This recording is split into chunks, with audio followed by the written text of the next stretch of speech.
ओम श्री गुरुदेव दत्त. श्री स्वामी समर्थ. नमस्कार मित्रांनो, आपण बघत आहोत संपूर्ण शिवमहापुराण आणि त्यामध्ये आपण बघत आहोत शतरुद्ध संहिता. आजच्या भागामध्ये आपण बघणार आहोत की शिवांच्या कृपेसाठी अर्जुनाने कशाप्रकारे तपश्चर्या केली आणि शिवांचे 12 ज्योतिर्लिंगांचे अवतार आजच्या भागामध्ये आपण बघणार आहोत. त्यासाठी तुम्ही जर चॅनलवर नवीन असाल तर चॅनलला सबस्क्राईब करा. दुर्योधन आदी कौरवांनी शकुनी मामाला पुढे करून द्रुत क्रीडे पांडवांचे वर्चस्व जे होते ते हरण करून घेतले आणि 12 वर्ष त्यांना वनवास आणि अज्ञातवास हा भोगावायला लावला. सूर्याने दिलेल्या थाळीमुळे त्यांना भोजन हे मिळत असे, परंतु एक दिवस दुर्योधनाने कपट करून दुर्वास ऋषींना 10,000 शिष्यांसह पांडवांकडे पाठवले आणि दुर्वास त्यावेळी म्हणाले की आम्ही सर्वजण स्नान करून येतो, तोपर्यंत तुम्ही भोजनाची व्यवस्था करा. द्रौपदीने त्यावेळी कृष्णाचा धावा केला आणि त्यांनी सूर्यस्थाळीला चिटकवलेले पान होते ते खाल्ले आणि तृप्तीचा ढेकर दिला. त्यावेळी आश्रमात सर्वत्र पंचपक्वानांच्या राशी निर्माण झाल्या. त्यावेळी दुर्वास ऋषी आपल्या शिष्यांसह आले आणि भोजन करून ते तृप्त झाले. त्यावेळी श्रीकृष्णाने पांडवांना सांगितले की कौरवांचे त्रास देणे हे थांबणार नाहीये. तुम्ही आता शिवजींची तुम्ही आराधना करा. त्यावेळी महर्षी व्यास तेथे येतात आणि त्यावेळी ते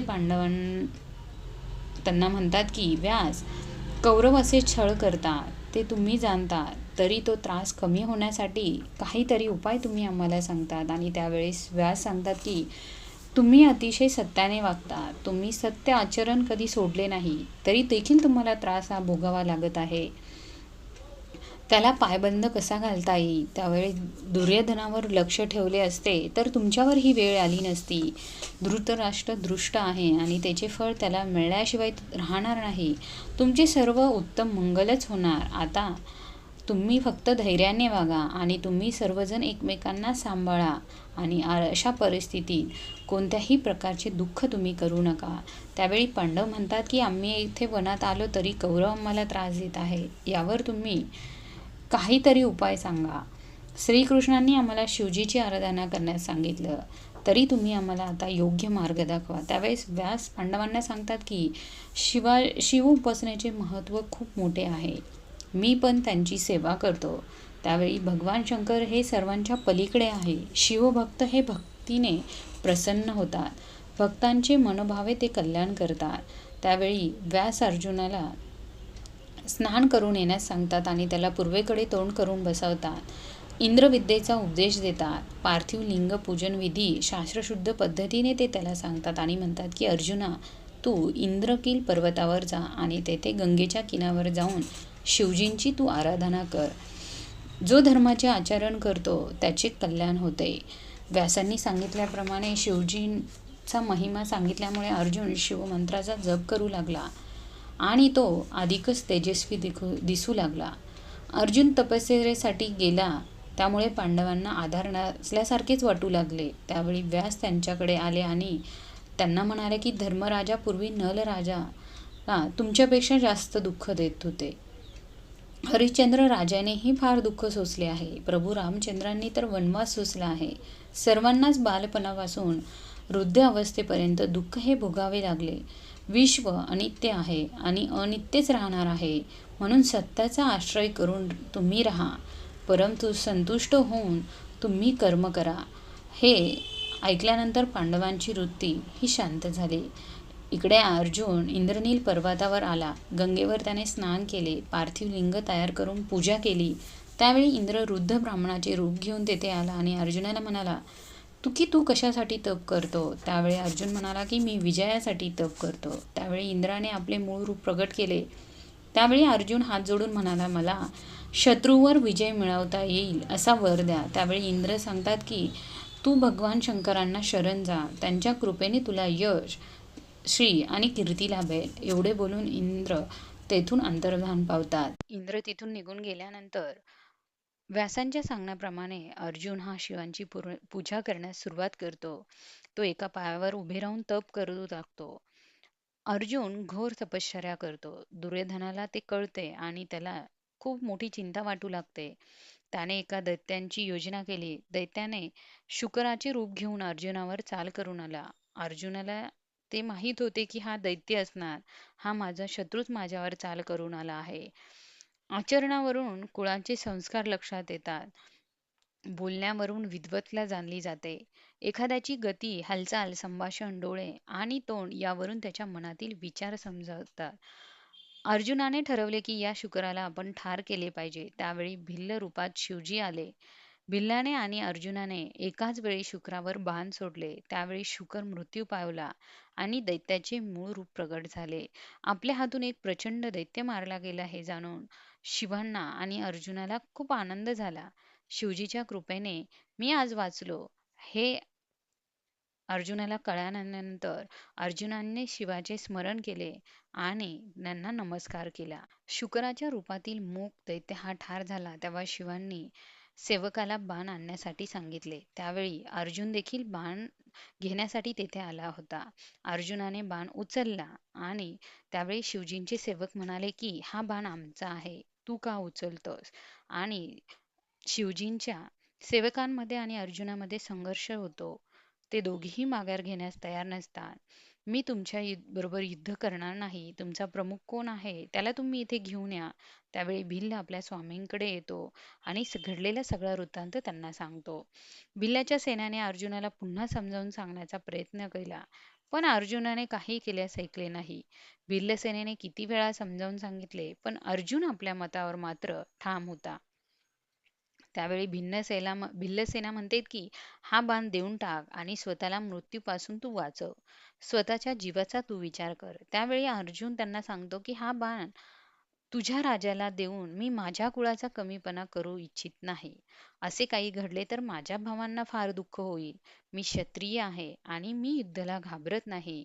तू तुझ्या राजाला इथे घेऊन ये. आपल्या सेवकांकडून सगळं ऐकल्यानंतर भिल्ल रूपातील शिव युद्धासाठी येतात आणि अर्जुन आणि भिल्ल रूपातील शिवजी यांच्यामध्ये युद्धाला सुरुवात होते. भिल्लाच्या सैनिकांनी अर्जुनाबरोबर युद्ध केले, पण अर्जुनाने आपल्या बाणांनी सर्व सैनिकांचा पराभव केला. भिल्लाचे सैन्य चारी बाजूंना हे पळून गेले. आता शिव आणि अर्जुनाचे महायुद्ध सुरू झाले. शिवाने अर्जुनाची सर्व शस्त्रे तोडून टाकली. अर्जुनाचे कवच देखील त्यांनी तोडून टाकले आणि त्यावेळी अर्जुनाने मल्लयुद्ध सुरू केले. अर्जुनाने शिवजींचे ध्यान केले आणि तो युद्ध करू लागला. त्यावेळी त्याला समोरील भिल्ल हे शिवजीच्या रूपात दिसू लागले. अर्जुनाने त्यांना ओळखले. अर्जुनाने शिवजींना नमस्कार केला. तुम्ही माझे स्वामी आहात आणि तुमचा मी सेवक आहे, असे अर्जुन शिवांना म्हणाला. शिव अर्जुनाच्या पराक्रमाने खूप समाधानी झाले आणि त्यांनी त्याला पाशुपत अस्त्र हे दिले. त्या अस्त्राने तू अजिंक्य होशील. श्रीकृष्ण माझे आत्मस्वरूप आहे. अर्जुनाच्या मस्तकावर हात ठेवून शिव हे अंतर्धान पावले. अर्जुन आपली तपश्चर्या पूर्ण करून आपल्या आश्रमात आला. त्यावेळी श्रीकृष्ण म्हणाले की शिव आपल्या भक्तांचे रक्षण करणारे आहेत. मी त्यांची भक्ती करतो. तुम्ही देखील त्यांची भक्ती करा. आता आपण बघणार आहोत की शिव प्रभूंचे 12 ज्योतिर्लिंगातील अवतार. त्यांचा पहिला अवतार म्हणजे सोमेश्वर, सोमनाथ नावाचा. सौराष्ट्रामध्ये लिंग रूपाने से स्थित आहे. हा अवतार चंद्राचे दुःख नाहीसे करण्यासाठी झाला. या शिवलिंगाचे पूजन केल्याने सर्व आधिव्याधी ह्या नाहीशा होतात.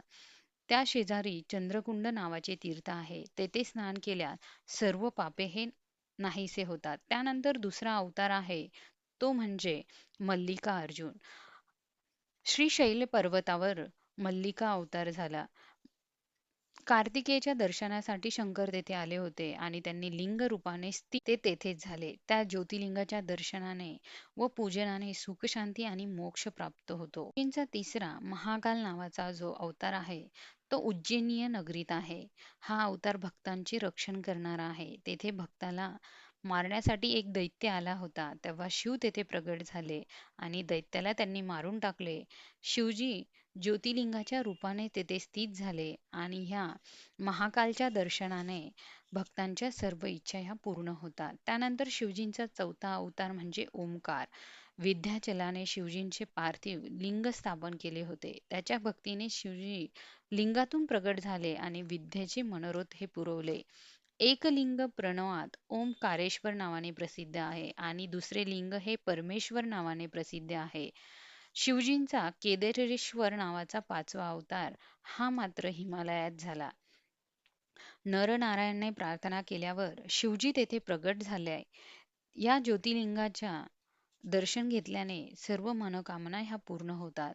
शिवजींचा 6वा अवतार म्हणजे भीमाशंकर. या अवतारात महान लीला केल्या. भीमासुराचा वध केला आणि राजा सुदक्षिण याचे रक्षण देखील केले. सुदक्षिणाने प्रार्थना केल्याने ते ज्योतिर्लिंग रूपास तेथे स्थित झाले. शिवजींचा विश्वेश्वर नामक 7वा अवतार हा काशीमध्ये झाला. ते या नगरीचे स्वामी असून ज्योतिर्लिंग रूपाने, भैरव रूपाने ते काशी नगरीत राहतात. विष्णू देखील या स्वयंभू लिंगाची पूजा करतात.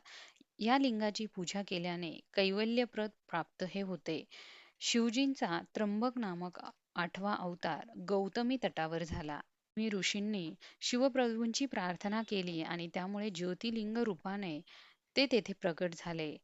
येथे पवित्र गंगा नदी गोदावरी नावाने प्रवाहित झाली.